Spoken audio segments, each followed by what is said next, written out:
Yogyakarta. Di sini kelompok kami beranggotakan saya Rizky Ramadhani Triana, Saya Erik Dianja. Saya Syahir Rajati Alkan. Saya Muhammad Isa. langsung saja ke materi. Mulai ketika Panembahan Senopati atau Danang Kutawijaya turut membantu Sultan Diwijaya atau Jagat Tingkir mengalahkan Arya Penangsa. Danang Kutawijaya adalah putra Ki Ageng Purmana, salah satu orang kepercayaan Sultan Diwijaya. Puncak kejayaan masa kejayaan Kesultanan Mataram bisa terjadi pada masa kepemimpinan Sultan Agung Hadiakusuma. Dia memimpin Mataram bisa pada tahun 1613 sampai 1645. Perluasan wilayah Sultan Agung berhasil menguasai sebagai besar Pulau Jawa termasuk Surabaya dan Madura, dan juga beberapa wilayah luar Jawa seperti Palembang dan juga Sukadana. Membangun ekonomi, Sultan Agung juga memberikan tanah kepada petani dan membentuk forum komunikasi untuk pembinaan petani.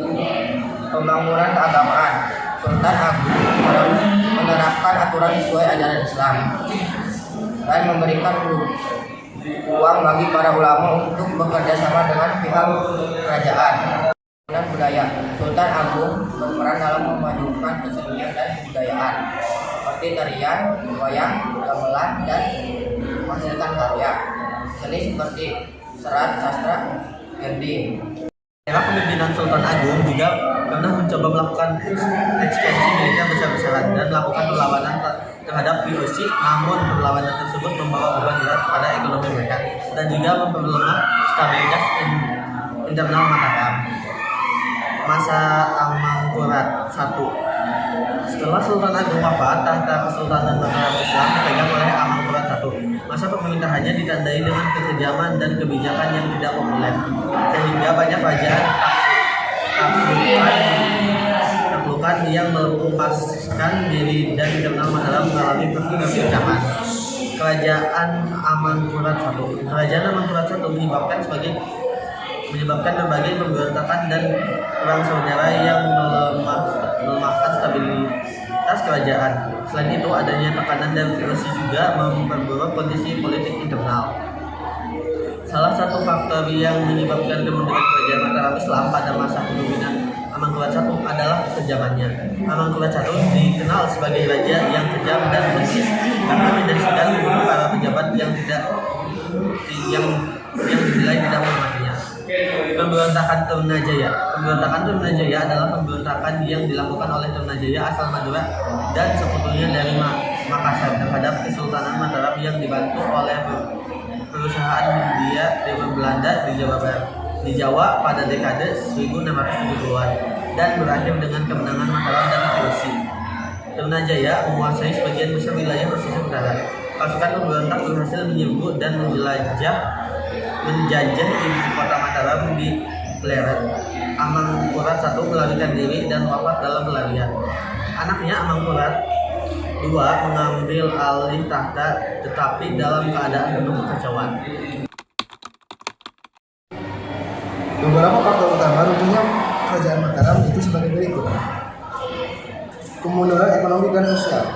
Sultan Agung meskipun dikenal karena perlawannya terhadap VOC, juga melakukan ekspansi besar-besaran yang memberi rakyat usaha ekspansi dan keperebutan ekonomi politik yang dilakukan para sultan setelahnya justru menyebabkan kondisi sosial dan ekonomi penduduk mengalami kemunduran. Kekalahan Sultan Agung dalam serangan terhadap Batavia juga berdampak buruk lagi pada perekonomian kerajaan karena banyak penduduk yang dikerahkan untuk berperang sehingga perekonomian lemah. Kemunduran ekonomi dan sosial menyebabkan angka kriminalitas meningkat, terutama di daerah pedalaman yang paling terdampak oleh krisis ekonomi. Perselisihan internal. Perselisihan antara pewaris tahta semakin dimanfaatkan oleh Belanda untuk melemahkan kerajaan Mataram Islam. Campur tangan VOC juga memicu perselisihan di dalam kerajaan yang pada akhirnya memperparah kondisi politik dan ekonomi. Amangkurat I sebagai pengganti Sultan Agung dikenal sebagai raja yang kejam dan tidak segan menghabisi para pembesar Mataram Islam untuk memusuh-musuhnya.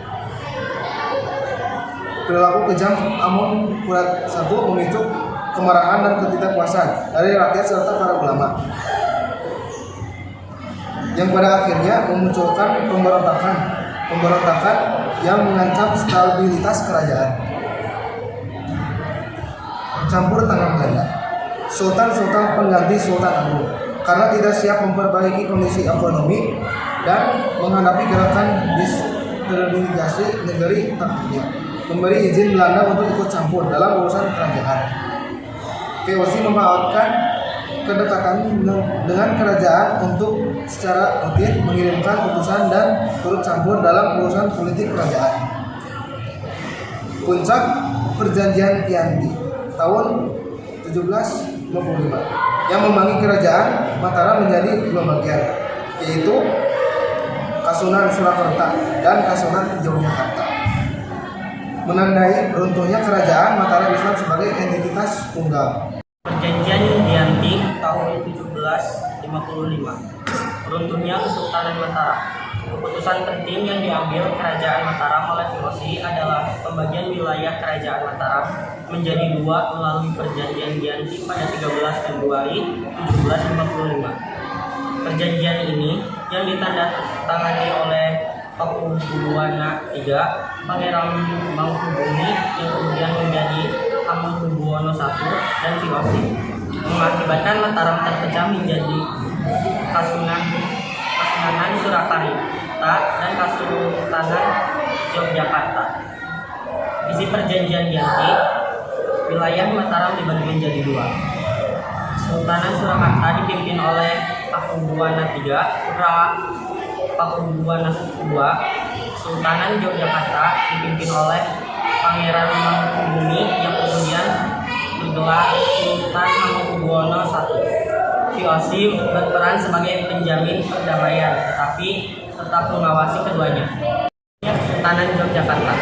Sultan Hamengkubuwono I. Bangkitnya Kesultanan Yogyakarta berkat peran besar Sultan Hamengkubuwono I, Pangeran Mangkubumi. Setelah Perjanjian Tianti pada 13 Februari 1755, wilayah yang menjadi bagian kekuasaan Pangeran Mangkubumi diberi nama Ngayogyakarta Hadiningrat dengan ibu kota di Ngayogyakarta atau Yogyakarta.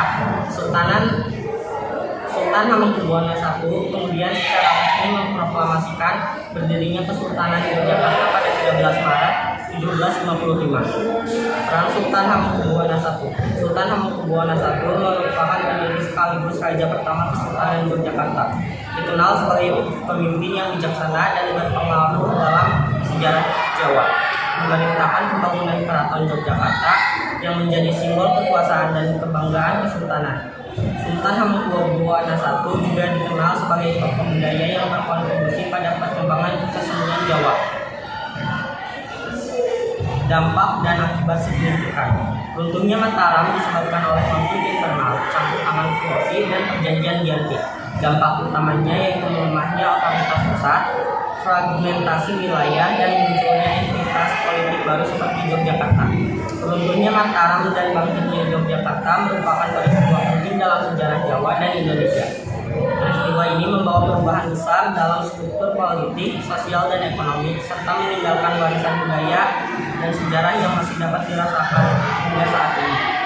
Tentu, runtuhnya Kesultanan Mataram dan bangkitnya Kesultanan Yogyakarta menandai akhir dari kekuasaan Mataram Islam dan awal dari era baru di Jawa.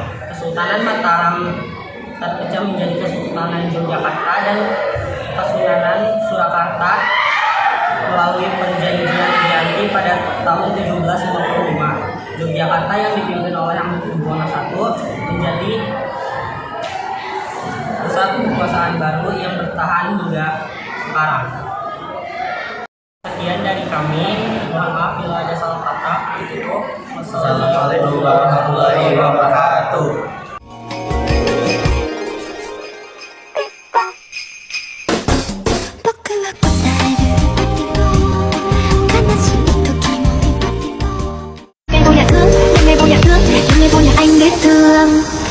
'Giây phút em gặp anh là em em biết em si tình tình tình tình